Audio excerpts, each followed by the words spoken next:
Hello po sa inyong lahat. Ngayon, i-share ko po sa inyo itong burong tilapia na hindi binuro. Katulad din po ng ginawa natin na burong hipon nung nakaraan week, no fermented. Ayan. Tilapia po to na fresh.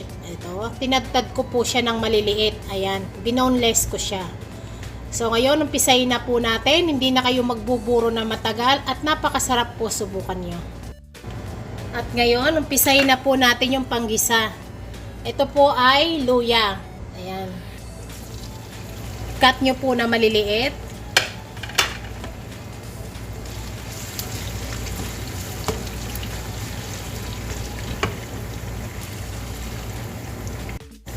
At ito po yung ating sibuyas.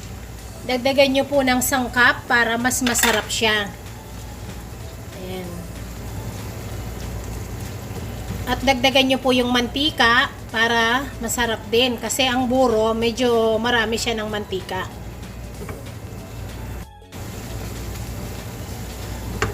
At ngayon, add na po natin yung garlic natin. Ayan. Kung gusto nyo pong masarap yung luto nyo, huwag kayo magtitipid ng ingredients. Lalo po siyang masarap kung pambahay lang din. Ayan. Igisa nyo lang po ng mabuti yung luya, sibuyas at bawang. At ito po yung ating kamatis. Ayan o. Marami po yung kamatis ko para lalo po siyang masarap. Ngayon, tunawin lang po muna natin ito.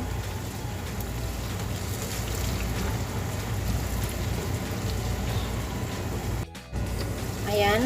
Malambot na po yung kanyang kamatis. Ayan, durugin nyo lang po ng ganito.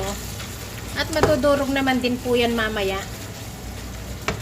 So ngayon, add na po natin yung tilapia natin na binoneless na tinadtad ng pino. Ayan.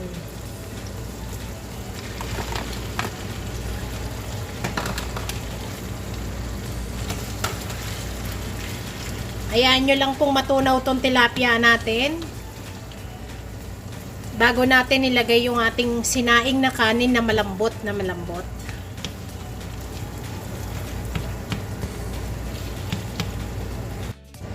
At ngayon, mag-add po tayo ng black pepper. Lagyan ninyo.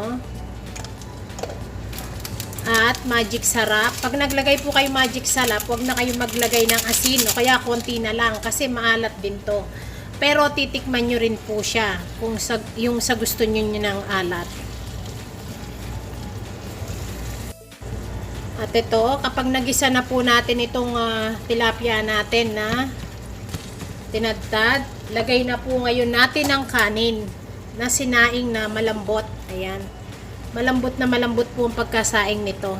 Huwag nyo po ganon dadamihan yung kanin. Tansyahin nyo lang ha. Para hindi mawalan ng lasa. Then, mix muna po natin yan.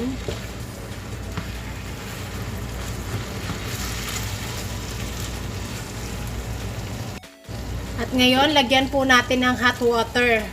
Ayan. Papalambutin po natin ngayon yan.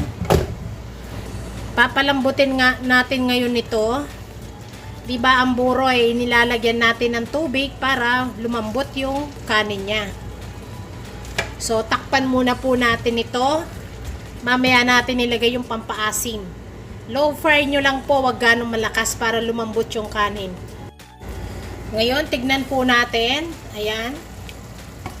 Lagay na po natin itong pampaasim natin na sinigang mix. Kung wala po kayo nito, yung Knorr sinigang mix na original. Yung wala pong gabi ha. Ayan. Lagay po natin ito. At tansyahin nyo po yung asim na gusto ninyo. Pwede nyo siyang tikman. Then, haluin lang po natin ito. Kapag po yung kanin nyo hindi pa tunaw at yung tilapia, pwede po kayong mag-a-add na unti-unting hot water. Hanggang maluto po yung kanin at ang tilapia. So, ako, dagdagan ko pa ng konting tubig to.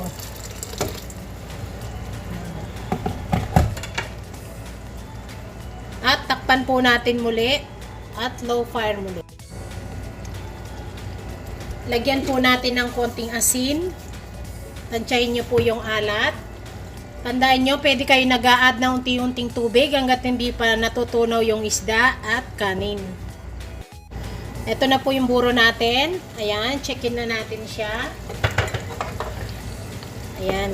So, pwede na po ito. Ayan, oh, nagmamantika na po. Yung mantika niya ay nangibabaw na. So, pwede na yan. At ayan, oh, durog na rin po yung isda natin, oh. Ayan. Ginaganito nyo siya kung may bubong isda. Ayan.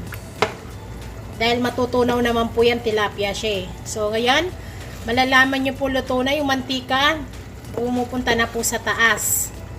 At kagaya ng sinabi ko, ayan po, magdagdag kayo ng tubig kung siya ay hindi pa malambot ang kanin at tunaw ang isda. Ayan. Sa gusto niyo po na texture. So, okay na po yung texture nito. Ayan po. Oh. Tara, hanguin na po natin.